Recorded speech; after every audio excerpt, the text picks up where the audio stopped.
I'm about to spill the tea.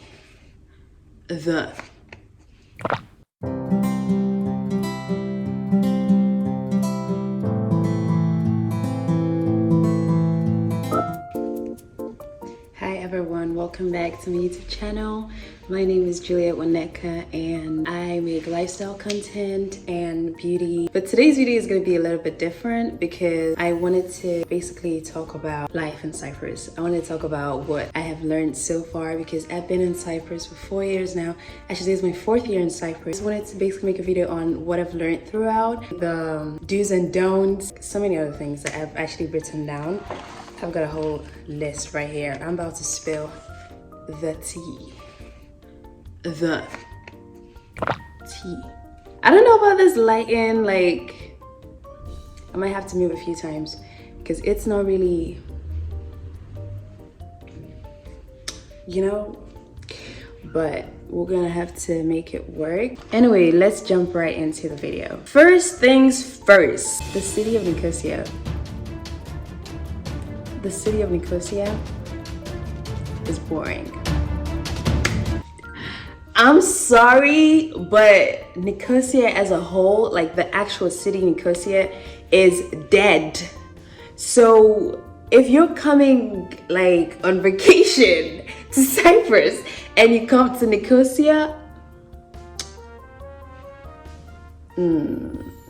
might not be your best choice. That's just what I'm saying. Like that's just, like there's just nothing to do here. Like it's kind of crazy because it's where most of the students are. So you would expect for there to be like more stuff. Like whenever people come and ask me like, oh, what do you do for fun? It's like, bro, nothing. There are like events here and there, like, you know, well, my experience, I guess, would be a bit different because when I came, I only stayed like a semester. And that first semester when I came was actually really fun. It was 2019, right? And there wasn't COVID, like the new students, everyone was kind of meeting everyone. There were lots of events going on because the school was organizing like a lot of stuff. But then COVID hit. So I don't know if it's because of COVID, because of the lockdown, there wasn't much to do for like 2 years straight in Nicosia. So I didn't really get my uni experience. But now that COVID is done, it's like, what is there to do in Nicosia? Like in order to have fun, I have to like travel to different cities. But Nicosia, I don't really know restaurants. If you know like the people who organize stuff, then it could be fun because there are like events. I don't like clubbing, so I don't even do that. But they do organize events here and there, but those are like normally during summer. I think they have like amusement park during the Christmas period and then just for like a short period and then they take it away. They don't have that much African, you know, cultural things in here. I want to dress up. Like when I see these people having their uni experience, they're having like African events, everyone wearing their, we don't have that here, bro. Why? I think it's gonna start coming up, you know, as time goes on, I guess. But from my experience, it's like, the tourist attractions or fun things are more or less outside Nicosia. So you want to go to Napa, you want to go to Larnaca. I've got a few vlogs, you know, from the different cities. So it's pretty fun outside. But Nicosia itself, it's perfect for studying. If you're looking for a quiet place to study, yes. Actually do. House parties are cool, but how many house parties are you going to go to? The next con, transportation. Bro, transport system in Nicosia, like in Cyprus in general, is just terrible. But I know Limassol is better because it's cheaper and the buses come more often. Nicosia is a bit more expensive. Yeah, the buses are just not reliable. Relying just on bus to move around for years, honestly, has been... I'm emotionally stressed, emotionally downcast. I'm living in pains. I'm emotionally stressed. I'm emotionally downcast. I am so confused. Like, bro, I have gotten lost so many times. Honestly, I don't know who to blame for that one. Is it me? Is it the bus? You'll never know. But what I'm saying is they don't come that often. Like if you miss your first bus, the next one could be like 30 minutes later. It's like now you just gotta walk.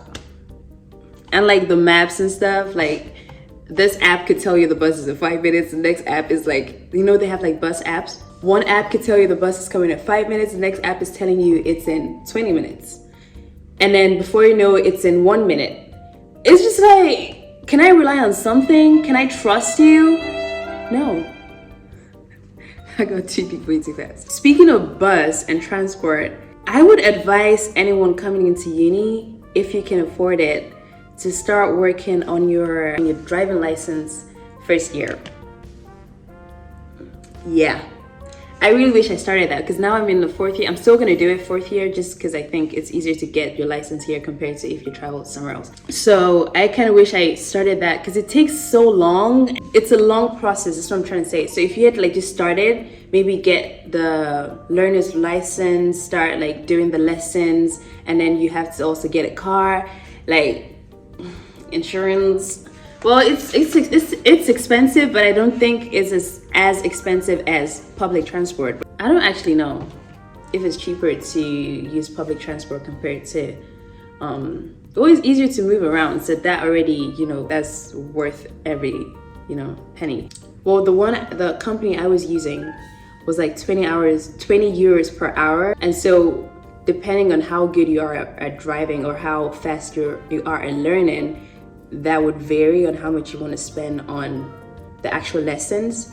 Then you gotta pay like 20 euros to get a learner's license, which gives you the license to learn how to drive. And for that, you need to have some other documents like your pink slip, like if you're not European, obviously, your passport and all of that stuff, like easy.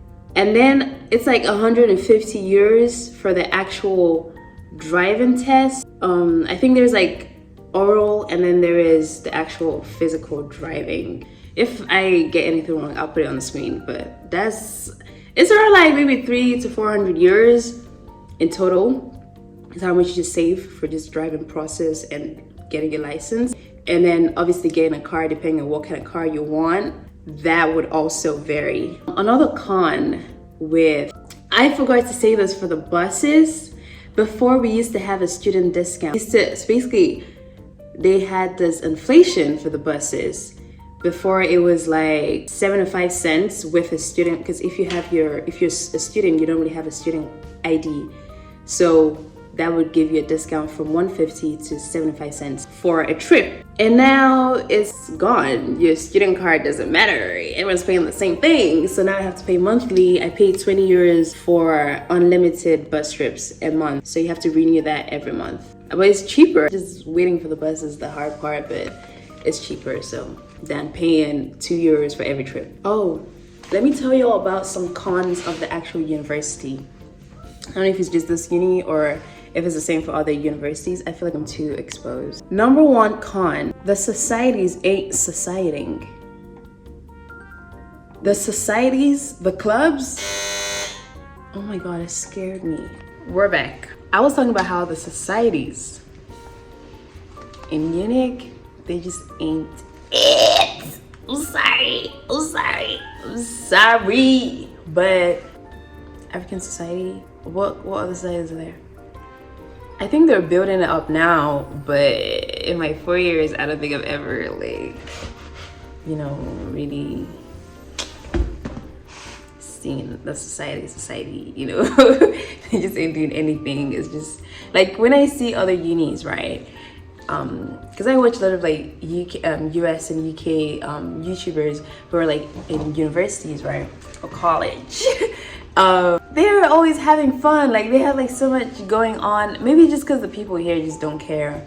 Yeah, it's just dead. It's not like lively at all. Like there's no, like, you know how you have like these bonded group of people who just like, yeah, it's just go to school and come back. Go to school, have your class, come back, meet a couple friends during lunch and then like sports. I thought that, there were more like sport clubs. I think the clubs here are more for professionals, or not professionals, but people who actually, like, it's not just for fun, basically. It's like they're actually going out to compete, which makes sense. But I thought they were gonna be like, just groups of people who just want to play volley, just have fun, like play badminton. But no, it's like you're competing if you're in the sports club or whatever.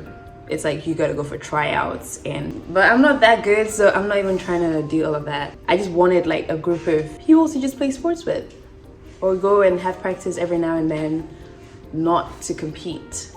Next, I will have a whole video just on human biology or life sciences in general, studying life sciences in Nicosia or studying life sciences in Cyprus or in UNIC. Bro, internships. First off, this is the main reason why I was like, I don't want to study in a country, you know, where it's necessary for you to learn the language for you to get jobs. I think it's easier for people if you're like doing business, or you're doing accounting, or nursing. Even nursing you do have to learn Greek.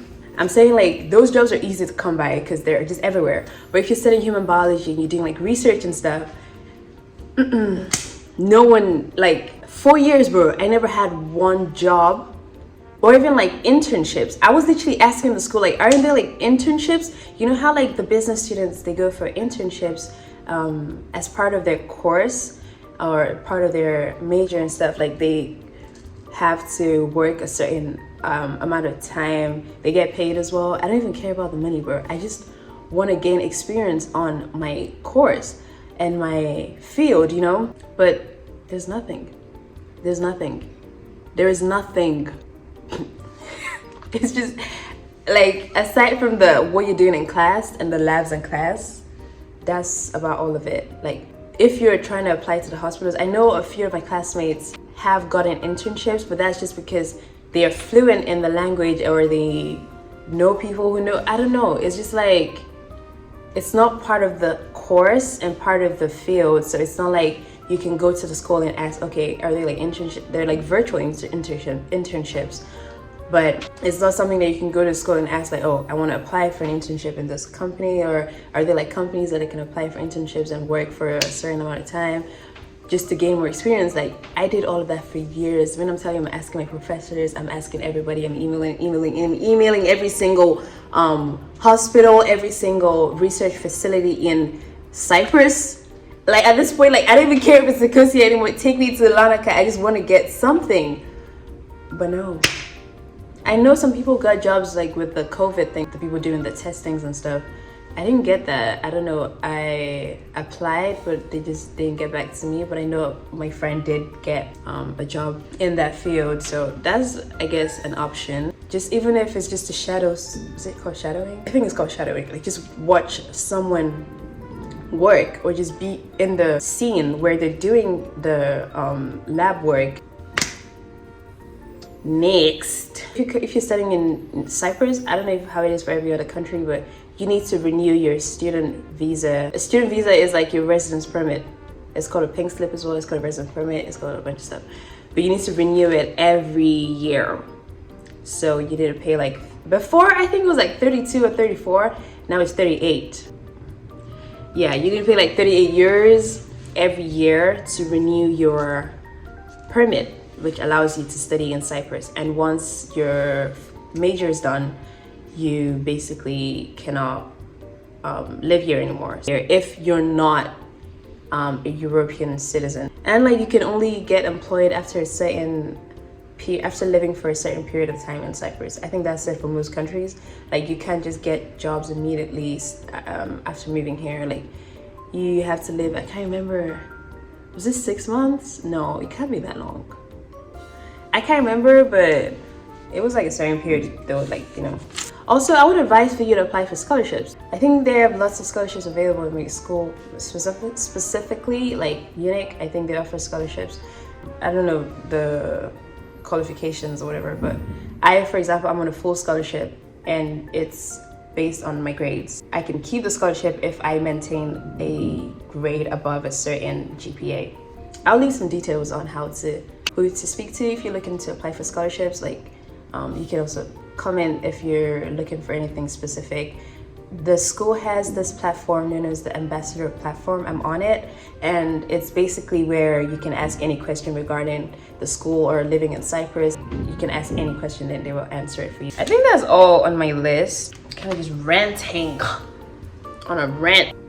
But I think that's about it. Hope you enjoyed that video. Hope it wasn't too long-winded. It's like currently 20 something minutes of footage, and yeah, that's not too bad. Thank you so much for watching. If you have any questions, you can drop it down below in the comment section and I will be sure to answer. And you guys should let me know what kind of videos you actually want to see from me.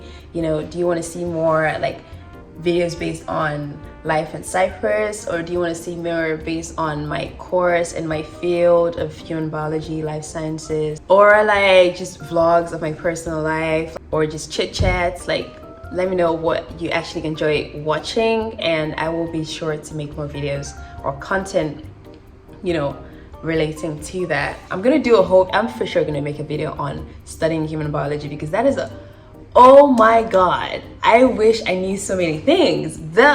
What I mentioned regarding the internships is just one. It's just a small piece. You know what? I'm just gonna stop rambling. Thank you so much for watching. Hope you enjoyed this video. See you in my next video. Make sure to comment, like, and subscribe. Make sure to comment, like, and subscribe. Share this video with your friends, with your family, with your cat, your dog, and tell them to tell their friends too. I thank you guys so much for your love and your support. I will see you in my next video. Bye.